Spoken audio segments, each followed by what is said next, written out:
Hi everybody, Yub McGann, and welcome back to There I Read It, where I am reading the Harry Potter books for the first time ever in my life. And today we're on Harry Potter and the Prisoner of Azkaban, Chapter 3, The Night Bus. And just a really fast recap, basically Harry's having a lot more problems with the Dursley family. It seems like the more magical he gets and the more he's aware of the outside world, and let's be honest, the more teenage hormonal he gets, the less and less he is willing to put up with the Dursleys, so he ended up ballooning up Aunt Marge. I guess that's the best way to say it, because making her blow up, that would be more like an explosion where she's dead now. But for how iconic the night bus is, it's even on the cover of the book I've switched over to, the illustrated version. It's a really short chapter, and I didn't have as many notes as I thought I would. But jumping into those, after Harry runs away from the Dursley house, he ends up collapsing at Magnolia Crescent, and the panic starts to hit him. He's like, oh my gosh, I just really messed up. I used magic where I shouldn't. I got a warning last year. I'm gonna get expelled. I'm not gonna be able to learn magic, so I better take all the gold out of my vault at Gringotts and just run for it. Which, to be fair, by the amount of gold it looks like he has in there, I mean, I feel like he could live a pretty decent life if he wasn't too extravagant. So it's not a half bad plan. Then Harry sees some weird thing in the dark, and so he tries to light up his wand, and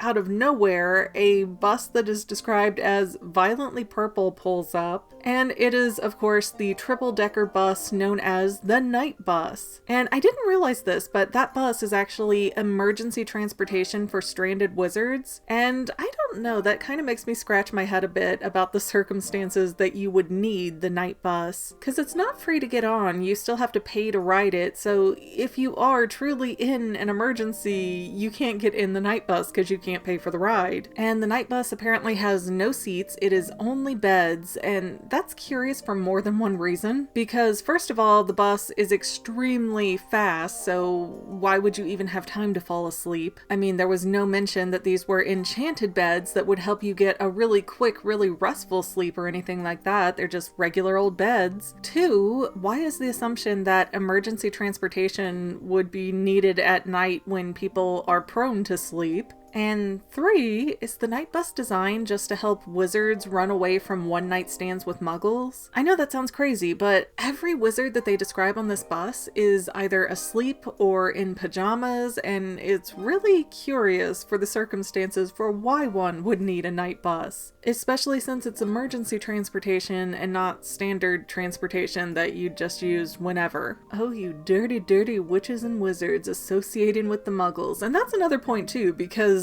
the night bus services the muggle world, so, yeah, I think it's primarily used to flee one-night stands. And the conductor of the night bus is about an 18 or 19-year-old boy with a very thick Cockney accent. His name is Stan Shunpike, and the driver's name is Ernie Prang, but he is a really bad driver. I mean, not that driving a triple-decker bus would be easy under any stretch of the imagination, but he has no particular talent for even staying in the street. And for whatever reason that this is possible, obviously magic of some sort, but they never specifically describe what, all the stationary objects that Ernie would otherwise hit jump out of the way and then put themselves back after the bus is gone. And Stan is a real chatty Cathy, probably because most of the people on the night bus are asleep, so he's just kind of bored and talking to Ernie only most nights. But Stan is really nosy and kind of pushy and, oh, well, who are you? Who are you? What's that about? What's it? Like, really just way too familiar with people for being in the service industry. And because Stan won't stop prying, Harry eventually says his name is Neville Longbottom, and Harry's logic for that is that the Ministry was probably looking for him right now to expel him from Hogwarts, so he wasn't going to make it easy,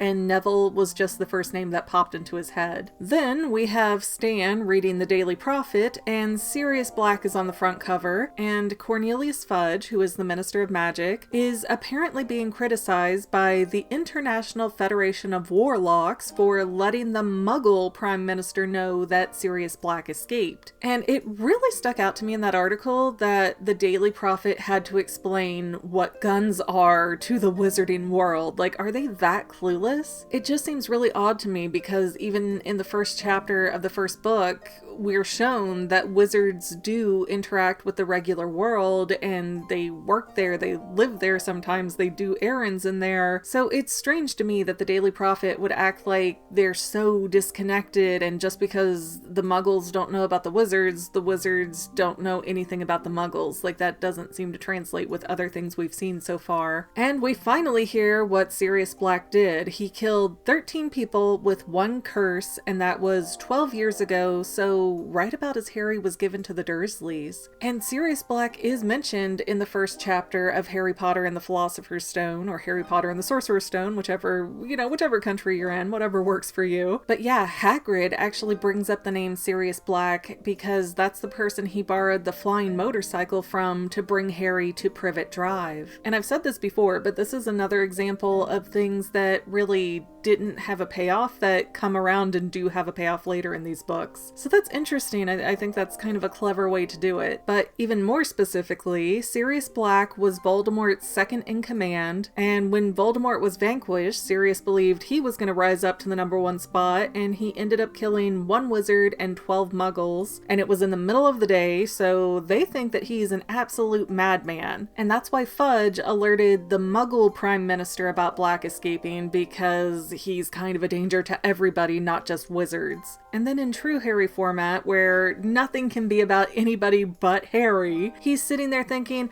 oh man, well, this guy got sent to Azkaban for killing 13 people. I wonder if I'm gonna get sent to Azkaban for blowing up Aunt Marge. And again, blowing up not as in exploded and killed, but just like plumping her up and making her float away. He blew her up like a balloon, not a grenade. But I don't know, it seems like every time that there's a problem, minus Ginny Weasley being abducted in the Chamber of Secrets, Harry just finds a way to twist everything to be about himself and how he has it worse, or he's gonna have it just as bad. And the lack of empathy and just me-ness inside of Harry is one of the reasons I really don't care for him as a character. I know I've had people tell me, oh, just wait till the 4th book, he's gonna do such a great thing, but as of right now, and granted he's 13, generally speaking, most 13-year-olds are not thoughtful and selfless and, oh, let's look at the bigger picture kind of people. That's just how your brain works at that age. So I understand it.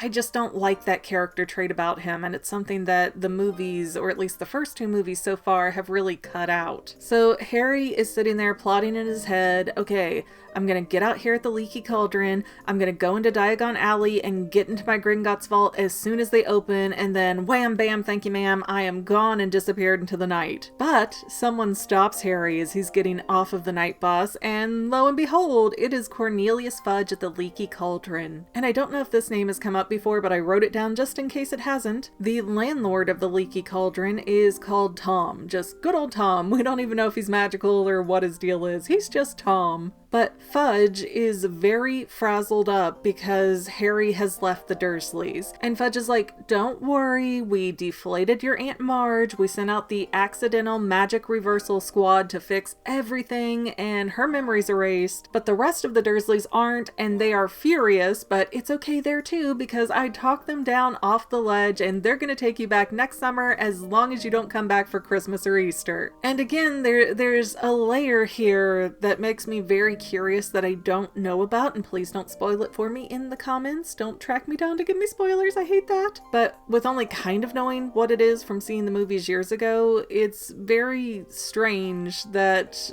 you know, we get no explanation for why the Dursleys are willing to take Harry back. And still having some idea of where this book is going to go, I'm hoping by the end of it we're going to get a lot broader of an explanation for that kind of a thing. But I just won't know until we get there. And considering how much trouble Harry felt like he got in last year with the Ministry when that pudding was actually magicked and spilled by Dobby, not even by Harry, but Harry got the warning for it. Harry's like, wait, you mean I'm not going to get in trouble for making Marge balloon up? And the minister says, we're not going to punish you for a little thing like that. Fudge says we know it was an accident, and circumstances have changed from what they were when you were in your second year at Hogwarts, so things are just a little bit different now in how we feel and how we're gonna punish. But keeping in mind that this is also Harry's birthday, or maybe the day after at this point, so we still have weeks before the, 1993 Hogwarts school year starts, and Fudge says that Harry would be best to stay at the Leaky Cauldron for those next 3 weeks.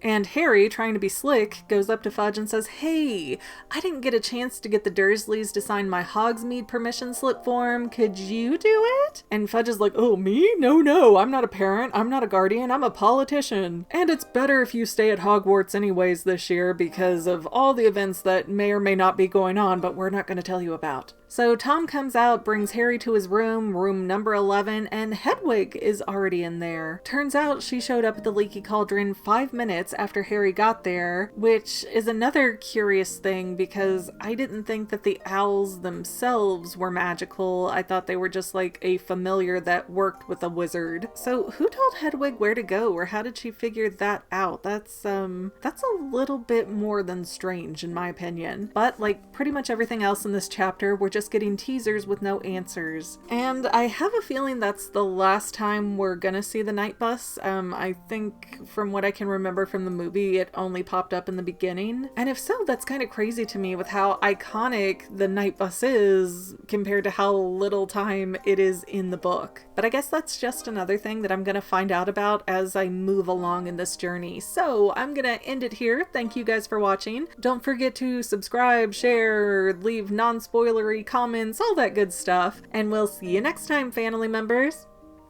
Well, Fanily members, we're almost done, but I want to invite you to hang out with me in some other places. I'm on Twitter and Instagram as my own personal self, and I have a Facebook page too, but I mostly just post photos over there. And sometimes people say, "Hey McGann, I want to mail you something. How do I do that?" Easy. Just click the About tab on my channel page, and my most current P.O. Box info will be right there. I also run another channel, The Fanily. It's really a hodgepodge channel where we might post anything. Oh yeah, and I also sell shirts and stickers and stuff with the Fanily and the Fangirl logos. If that is your cup of tea, I have a link in every description of every video. Finally, if you want to help out the Fangirl channel and make sure I'm putting out video essays for years to come, the best way you can help is by subscribing and watching more of my videos, whether they're new, old, whatever. Maybe even share one or two on social media, help spread the word. People who watch to the end of videos like you helps to tell the site, "Hey, this is a good video, we should recommend it to other people." So if you made it this far, leave me a comment of something like, "Hey, I made it to the end. Love ya. See you next time, Fanily members. Bye."